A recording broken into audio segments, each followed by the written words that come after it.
صلی اللہ علیہ وسلم نے ارشاد فرمایا کہ جو دو چیزوں کی ضمانت دے گا تو میں اس کے لیے جنت کا ضامن ہوں، ما بین فخذیہ وما بین لحیتیہ، ایک شرمگاہ کی ضمانت اور ایک اپنی زبان کی ضمانت۔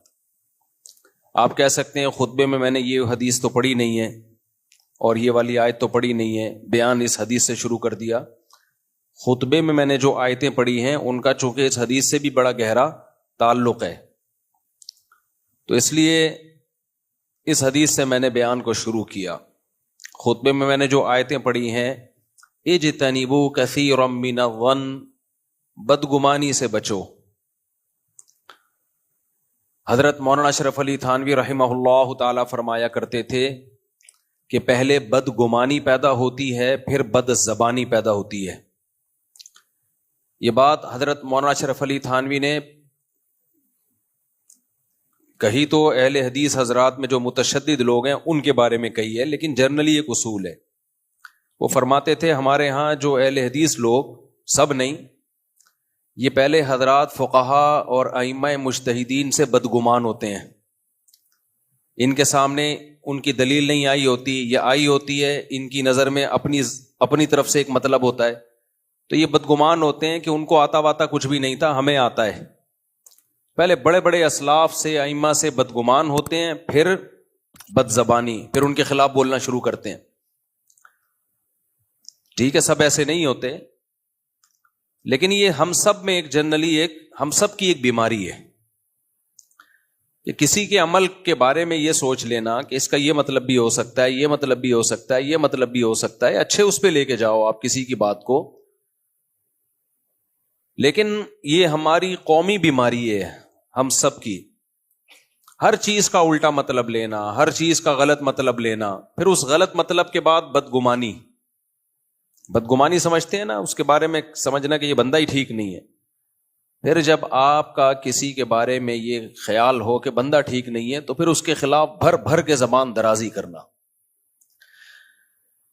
تو یہ جو زبان ہے نا، زبان، نبی صلی اللہ علیہ وسلم نے فرمایا جس نے زبان کی ضمانت دے دی اور شرمگاہ کی ضمانت دے دی، میں اس کے لیے جنت کی ضمانت دیتا ہوں۔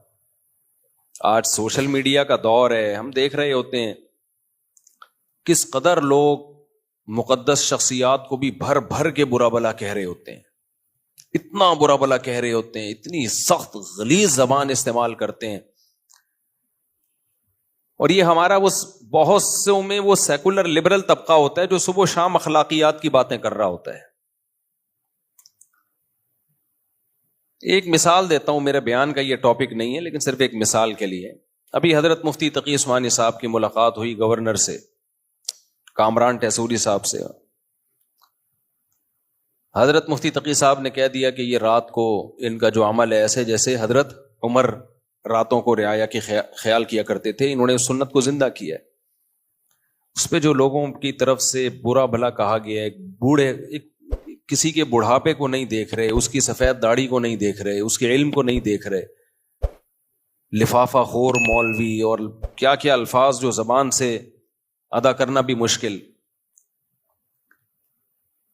بھائی اگر کسی نے کسی حاکم کی، کسی بھی عہدے دار کی تعریف کر دی اس کے کسی اچھے عمل میں، تو اس پہ اتنا سیخ پا ہونے کی کیا ضرورت ہے؟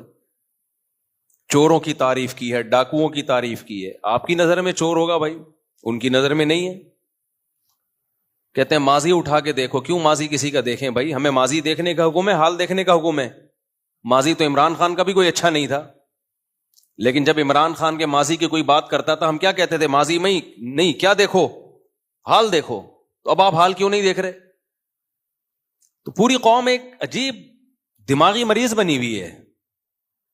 آپ زیادہ سے زیادہ یہ کہہ دو بھائی ہمیں حضرت مفتی تقی صاحب کی اس بات سے کیا ہے؟ اختلاف ہے، ہماری رائے میں ایسا نہیں ہے، ختم ہو گئی کہانی۔ ہر چیز کو ہماری قوم ایمان اور کفر کا مسئلہ بناتی ہے، ہر چیز کو۔ کچھ لوگوں نے تو یہاں تک کہنا شروع کر دیا کہ یہ حضرت عمر کی گستاخی ہے، حضرت عمر کے برابر۔ بھائی حضرت عمر کے برابر کون کس کو قرار دے سکتا ہے؟ اگر حضرت مفتی تقی صاحب یہ کہتے کہ نبی کی سنت زندہ کر دی، تو کیا نبی کے برابر قرار دے دیا؟ اچھا سوچنا سیکھو۔ اچھا اب ہم کسی کے فیور میں بات کرتے ہیں تو کیا، چونکہ دیوبندی ہیں، چونکہ حنفی ہیں، لہذا یہ حنفیوں کی تائید کر رہے ہیں.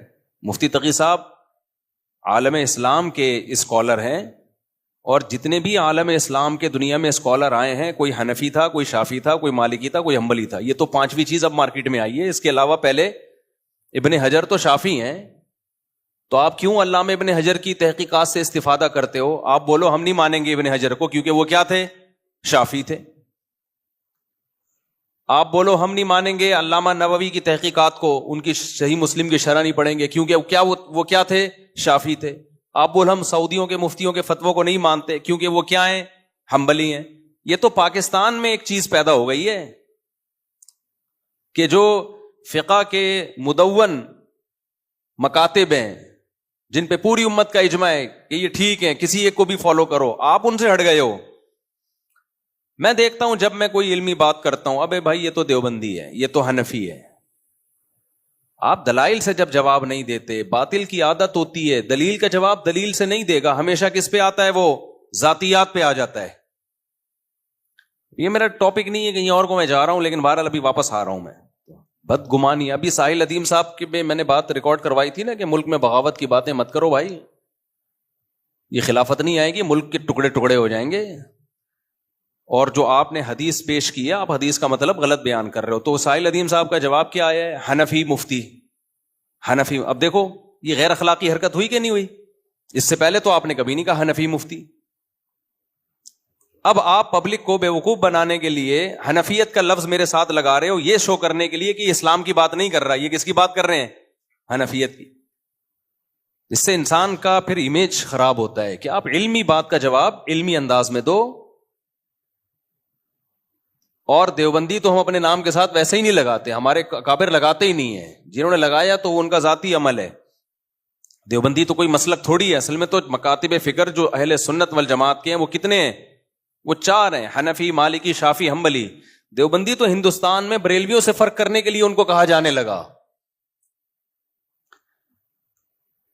ڈاکٹر ذاکر نائک کے بیٹے سے میری ملاقات ہوئی، عالم بنے ہیں سعودی عرب میں. میں نے کہا آپ 4 فقہ میں سے کون سے فقہ میں آپ عالم بنے؟ انہوں نے کہا حنبلی. انہوں نے تو نہیں کہا کہ میں نہیں مانتا کسی کو. یہ ان کے بیٹے کی سے میری گپ شپ ہے. تو ان کے بیٹے سے میں نے پوچھا کیا؟ انہوں نے کہا میں فقہ حنبلی میں. وجہ اس کی ہے کہ نصاب جو ہے نا، نصاب علماء کا، وہ ان 4 کے علاوہ کسی اور میں ہے نہیں، وہ انہی میں ہے. جس کو بھی عالم بننا پڑتا ہے یا تو فقہ حنفی میں وہ اسپیشلسٹ بنے گا، یا فقہ شافعی میں، یا مالکیہ میں، یا حنبلی میں. شروع میں تو کامن سب چیزیں پڑھی جاتی ہیں، پھر اسپیشلسٹ جو بنا جاتا ہے وہ پھر ایک میں کمال پیدا کیا جاتا ہے. اور جو کہتا ہے میں 4 میں باکمال ہوں، اس کا مطلب کسی ایک میں بھی نہیں ہے. وہ یہ ایسے ہے جیسے کوئی آئی اسپیشلسٹ بھی ہے، کڈنی کا اسپیشلسٹ بھی ہے، اور ENT اسپیشلسٹ بھی ہے، شوگر اسپیشلسٹ بھی ہے. اس کا مطلب کہیں بھی نہیں ہے، کیونکہ ان میں اتنا پڑھنا پڑتا ہے، اتنا پڑھنا پڑتا ہے، اتنا زیادہ پڑھنا پڑتا ہے کہ اسپیشلائزیشن پھر ایک ہی میں جا کے کامل طریقے سے ہوتی ہے. پڑھتے سب ہیں، سب کو پڑھا جاتا ہے. تو ہماری جو قوم ہے نا، ہماری جو قوم ہے اس میں نیگیٹیویٹی، ہر وقت الٹی الٹی باتیں. تمہارے علماء کی دنیا میں قدر ہو رہی ہے، تمہاری نظر میں ان کی 2 ٹکے کی حیثیت نہیں ہے. دنیا والے پیاسے ہیں. آپ پاکستانی علماء کہیں بھی جائیں، تھوڑی قدر نہیں ہوتی، بہت زیادہ قدر ہوتی ہے، علمی لحاظ سے بھی، عملی لحاظ سے بھی. انڈیا اور پاکستان دونوں، بنگلہ دیش بھی اس میں شامل ہے. تو علمی لحاظ سے بھی قدر ہوتی ہے، عمل کے لحاظ سے بھی قدر ہوتی ہے. کہتے ہیں ان کا فتویٰ بھی مستند ہوتا ہے. جو اہل حق علماء ہے، میں ان کی بات کر رہا ہوں، ہر ایک کی. میں قوالیوں والوں کی بات نہیں کر رہا کہ جو مزاروں پہ کرنٹ لگانے والے بابے اور قبروں پہ سجدہ کرنے والے بابے، ان کی بات نہیں کر رہا میں. لیکن ہماری سوچ، ہماری جو مینٹیلٹی ہے وہ بہت زیادہ گرتی جا رہی ہے. اخلاقیات تو ہے ہی نہیں. اختلاف کا مطلب سامنے والے کو اتنا نیچا دکھانا. بھائی تھوڑا بحث کرنا سیکھو. یہ چیزیں اسکولوں میں سکھانے کی ہیں. اعتدال بھی کوئی چیز ہوتی ہے. آپ اختلاف کرو، ہم نہیں کہتے کہ آپ کسی کی اندھی تقلید میں آ جاؤ. آپ کی ایک رائے ہے، آپ گورنر کو برا سمجھ رہے ہو، آپ بولو بھائی ہماری رائے میں یہ ٹھیک نہیں ہے، ختم ہو گئی بات. تو ایسا دیکھو جب انسان کی زبان خراب ہوتی ہے نا، میں نے بتایا کہ زبان خراب کب ہوتی ہے؟ سب سے پہلے بدگمانی. حضرت مفتی تقی عثمانی صاحب کا کامران ٹیسوری سے کچھ بھی لینا دینا نہیں، 5 روپے بھی نہیں لیے ہوں گے انہوں نے. دوسری بات یہ کہ آپ کے پاس کرائٹیریا کیا ہے؟ کیا آپ نے یہ فرض کر لیا ہے کہ آپ کی مرضی کا اگر سیاستدان نہ جیتے الیکشن میں تو وہ لازمی غلطی ہوگا؟ یہ فرض کیوں کیا ہوا ہے آپ نے؟ اور سارے ہی غلط ہوں گے؟ کیا دنیا میں کوئی ایسا شعبہ ہے جس میں 100% لوگ غلط ہوں؟ ہے بھائی، ہم سے آپ دین کا علم سیکھو بھائی، اس میں ہماری رائے معتبر ہوگی. سیاسی چیزوں میں جتنی ہمیں جو تجزیہ ہے، جو ہم معلومات ہیں، اس کے حساب سے ہم بھی ایک رائے قائم کرتے ہیں، اور وہ رائے ہماری تبدیل بھی ہو سکتی ہے. میں تو ایک اصول اور ضابطہ بیان کر رہا ہوں کہ بھائی دشمن کی رائے کا اعتبار بولو نہیں ہوتا. آپ کا کسی سے جھگڑا چل رہا ہے پیسوں کا، تو کسی دوسرے نے آپ کے دشمن کے خلاف کیس کیا، اور جس نے کیس کیا اس نے آپ کو گواہی کے طور پہ پیش کر دیا کورٹ میں، تو آپ کا مخالف جرا کر سکتا ہے کہ یہ تو میرا دشمن ہے، یہ تو ویسے ہی میرے خلاف ہے. ساس گواہی دے رہی ہو بہو کے خلاف، مانی جائے گی؟ سوکن گواہی دے رہی ہو سوکن کے خلاف، مانی جائے گی؟ نہیں مانی جاتی. اسلام میں بہو ساس کے خلاف گواہی دے نہیں مانی جاتی.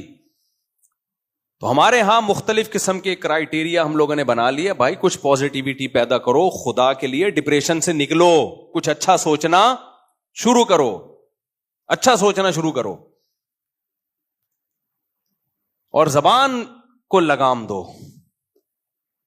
فیس بک پہ جو کمنٹس ہوتے ہیں نا، اس سے پتہ چلتا ہے کسی قوم کی اخلاقیات اس وقت کہاں جا رہی ہیں. قوم کی جو اخلاقیات ہیں نا، وہ کیا اس وقت حال کیا ہے اخلاقیات کا؟ اتنا برا بلا، اتنا برا بلا. وہ یار بےچارے بوڑھے بزرگ ہیں، ان کی زندگیاں کھپ گئیں. اچھا لوگ یہ بھی دیکھ رہے ہوتے ہیں یہ اتنے روپے کما رہے ہیں. بھائی جو آدمی 1 ارب کما سکتا ہے نا، اگر وہ 1 کروڑ کما رہا ہے تو یہ بہت بڑی فضیلت کی بات ہے. اگر وہ 1 کروڑ کما سکتا ہے اور 1 لاکھ کما رہا ہے، کما وہ 1 کروڑ سکتا ہے محنت کر کے، لیکن دنیا کی محبت نہیں ہے، لہذا گزارا 1 لاکھ پہ کر رہا ہے، تو یہ بھی اس کی علامت ہے نیک آدمی ہے. یہ دین کی خدمت کو آگے پیچھے کر کے 1 کروڑ کما سکتا تھا، یا ابھی 1 کروڑ کما رہا ہے لیکن دین کی خدمت چھوڑے تو یہ 1 ارب کما سکتا ہے، لیکن نہیں کما رہا، دین کے کام میں لگا ہوا ہے، تو آپ اس کے 1 کروڑ دیکھ رہے ہو. تو اب کیا ہے؟ دین آپ صرف علماء سے ہی سیکھ سکتے ہو. اگر کسی قوم کو اس ملک کے سارے ڈاکٹروں کے خلاف کر دیا جائے کہ ڈاکٹر سازشی ہوتے ہیں، ڈاکٹر 2 نمبر ہوتے ہیں، تو بیڑا غرق کس کا ہوگا؟ صحت کا ہوگا. کیونکہ جب ڈاکٹروں سے اعتماد اٹھے گا تو لوگ عطائی حکیموں کے پاس جائیں گے. حکیم بھی صحیح نہیں ہوں گے، بلکہ جو عطائی حکیم ہوتے ہیں نا، حکیموں کی بھی 2 قسمیں. ایک تو ہوتے ہیں جو پراپر وے میں پڑھے ہوں کسی ادارے میں، اور ناغے نہ کیے ہوں، پڑھے بھی ہوں. ورنہ اداروں میں ایسا ہو رہا ہے کہ میں ایسے حکیموں کو جانتا ہوں ماشاء اللہ. آپ کبھی خوشبو لگا کے آؤ تو میں آپ کو بتاؤں گا کہ ایک دن بھی یونیورسٹی میں نہیں گئے. جو حکمت کا کورس ہوتا ہے نا، ہمدرد یونیورسٹی وغیرہ جیسی یونیورسٹیاں جو حکیم سعید بنا کے، ایک دن بھی نہیں گئے، سرٹیفکیٹ ہے ان کے پاس، اور نہ کسی سے باقاعدہ پڑھا، بس تجربے کر کر کے نا. اور کچھ تو ایسے 2 نمبر ہیں، ہر دوا میں پیناڈول کا پاؤڈر ملاتے ہیں یا ڈسپرین کا پاؤڈر ملاتے ہیں. آپ وہ جب کھاتے ہو سونف میں ملا ہوا ہوتا ہے وہ پاؤڈر بننے کے بعد پتہ نہیں چلتا. سونف بھی ہے اس میں، کالا نمک بھی ہوگا اور وہ بھی ہوگا. تو آپ نے جب کھایا تو ڈسپرین کھانے کے بعد آدمی کی طبیعت کیا ہوتی ہے؟ Fit fought. پیناڈول کھانے کے بعد ایکٹیو ہو جاتا ہے. یہ کہتا ہے یار ہزاروں ڈاکٹروں سے علاج کرایا، فائدہ اس گلی محلے کے حکیم سے ہوا 5 روپے میں.